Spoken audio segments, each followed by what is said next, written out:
అనే నేను శాసనసభ్యునిగా ఎన్నికైనందున శాసనము ద్వారా నిర్మితమైన భారత రాజ్యాంగం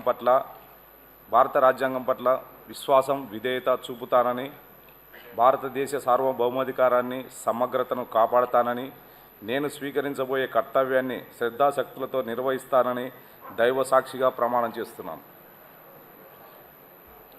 ఆంధ్రప్రదేశ్ శాసనసభ్యుడైన గిత్తా జయసూర్య అనే నేను సభా నియమాలను కట్టుబడి ఉంటానని, వాటిని అనుసరిస్తానని, సభా మర్యాదలను పాటిస్తానని, సాంప్రదాయాలను గౌరవిస్తానని దైవ సాక్షిగా ప్రమాణం చేస్తున్నాను.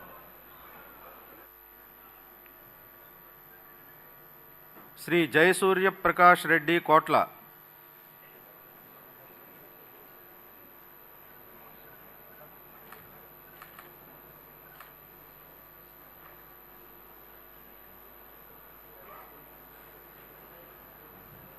కోట్ల జయసూర్య ప్రకాష్ నేను శాసనసభ్యునిగా ఎన్నిక అయినందువలన